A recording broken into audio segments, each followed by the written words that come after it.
PT Pertamina International Shipping gencar menyasar pasar global di tengah tingginya tuntutan dunia terhadap transisi energi. Komitmen ini terwujud dengan penguatan armada melalui penambahan tanker jenis Very Large Gas Carrier atau VLGC sebanyak 6 unit sepanjang tahun ini. Sejauh ini, PIS memiliki 3 unit VLGC. Lebih detail, 1 unit VLGC dimiliki sejak Februari 2023 dan 2 unit VLGC baru saja dilepas perdana oleh Hyundai Kepis di dokumentasi Hyundai Samho Selasa 9 Januari. Kedua kapal VLGC tersebut diberi nama Pertamina Gas Tulip dan Pertamina Gas Bergenia. Pelepasan perdana 2 kapal VLGC ini menandai komitmen PIS yang kuat terhadap ketahanan energi dan sekaligus mengukuhkan posisi kami sebagai pemain di pasar global. Akan ada 4 kapal VLGC lagi sampai dengan akhir tahun, ujar Direktur Utama PIS, Yoki Firnandi. Yoki menyebut kedua kapal VLGC itu merupakan tanker liquid petroleum gas atau LPG terbesar di dunia, dengan luasan sekitar 1,5 kali lapangan bola dan daya angkut sebesar 91.000 cubic meter atau CBM, setara 32.000 ton LPG. Adapun harga masing-masing kapal senilai 110 juta US dollar. Selain mengangkut LPG, kapal yang mengadopsi teknologi dual fuel itu dapat memuat amonia atau ammonia cargo ready dan memiliki emisi karbon rendah dengan selective catalytic reduction atau SCR, sehingga dapat beroperasi dengan kecepatan tinggi tetapi hemat bahan bakar hingga 16%.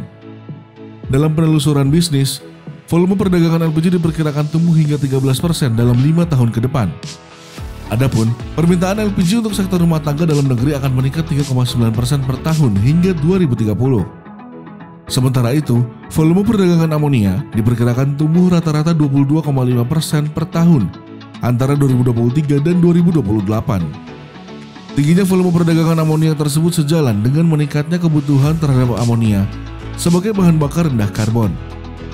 Di sisi lain, Direktur Utama Pertamina Nike Widiawati menyebut ada 3 alasan strategis pada pembelian 2 kapal VLGC ini. Pertama, yaitu merespons tingginya permintaan pasar global yang diperkirakan terus naik, sejalan dengan pemulihan pasca pandemi COVID-19. Kedua, kebutuhan gas sebagai jembatan menuju transisi energi, sehingga amonia sebagai bahan bakar campuran PLTU akan semakin membesar ke depan.